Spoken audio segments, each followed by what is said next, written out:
Alright guys, so we got all the concrete poured. I tried to record as I was doing it. I'm not sure, I think my GoPro turned off. But like I said, you can see where we're a little low right here. There's a couple spots. You can kind of see it a lot better now where it's our front porch. It kind of worked out good. Our block's showing up right after we poured the footers. What we're going to do is start stocking the block up. We got all our piers poured. I poured this little slab here because this is a crawl space, and I'm probably going to end up setting, I had the extra concrete to do so I'm probably going to end up setting my HVAC unit and probably my pressure tank for the house down in the crawl space. We're definitely going to crawl space, so we're hoping that should be about right underneath the utility room. So hopefully that will work, where we got a nice level spot to set all our equipment. Like I said, we're going to start stocking up the block. The block showed up right as we were pouring out the last yard of concrete. There's our step and our footer. Like I said, hopefully I got everything we were doing on the GoPro. You go around, and if I didn't, I'll just explain what we did. All our rebar and everything was already in the footers. Our grade stakes were already in our footers. You go around and pour the bulkheads first with a stiff, how the concrete comes in the truck, very stiff. Okay, go around and pour all them first, and then if you got a good driver, you'll go back to your first bulkhead and start pouring. You'll start pouring at that location where you poured your first bulkhead. So like I said, there's not much, really, to be honest, there's not much to it but about 2 or 3 hours of some hard work.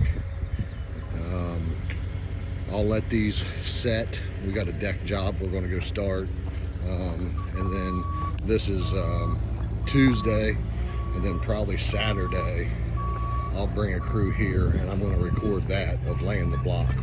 I'll also, like I said, I've probably said this in past videos, where I do the block work myself with a couple guys that I used to lay block with, brick, block, and stone.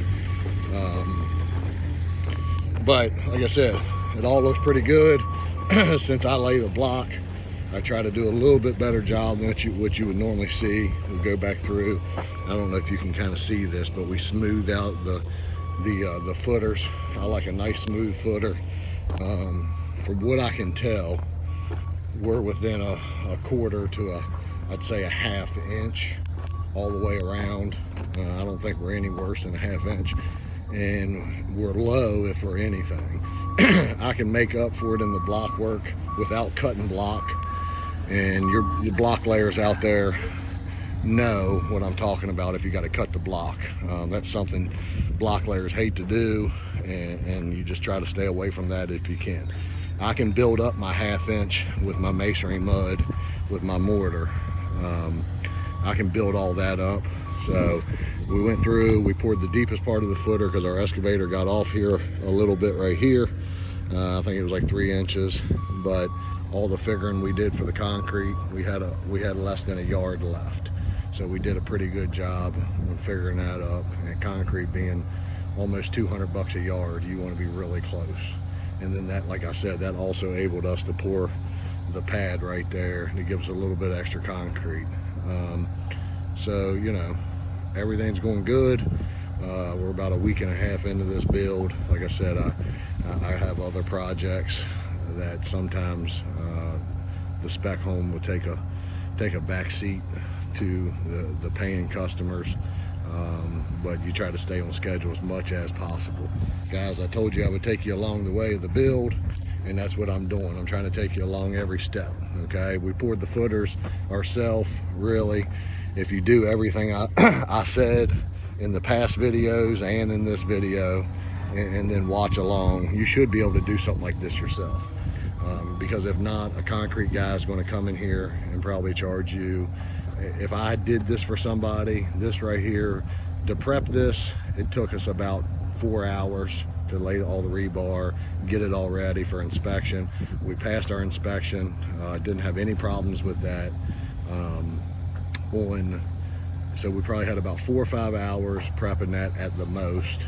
And then this morning, concrete showed. I went through we got here at 9 o'clock this morning. I set up the transit. I checked all my grade stakes. A few of them wasn't perfect, so we drove them down and made them right on the money. And concrete showed up at 10. It is 12:30 now, and we've been done for about 45 minutes. So it took us roughly 2 hours to pour this. And a concrete company is going to charge you every bit of between $1,000 and $1,500 probably just to pour this. If you can find, you know, guys maybe you know or something, you might be able to get it done for $700-800. But that's going to be just to pour it for the labor. To prep it, they're going to want another $500 or $600-700. So all told, you probably have between $2,000 and $3,000 just in labor, prepping the footers and pouring the footers, just in labor, not material. This was 20 yards, I think $175 a yard. We were at, like, I forget, it was like $3,800 or 33, I can't remember, roughly $3,500. So like I said, we got let's call it a long day in prepping it and pouring it. And like I said, I did it for a few $100 considering I just had to pay the guys to come out. I got less than $500 plus my time, which, you know, it is what it is. You'll kind of gain that, you know, back when you sell the house. If you can save $1,000, you know, $2,000-3,000 here, $2,000-3,000 there on 4 or 5 different trades, you know, that's $15,000-20,000. You know, so I wanted to record this video just in case my GoPro did cut off. Hopefully I got at least 5 or 10 minutes of what we were doing and how we poured the bulkheads first, and like I said, there's not much to it, but it still gives you an idea of how you can do it, you know, yourself. All right guys, I'll see you on the next one when we go to lay the block. Thanks.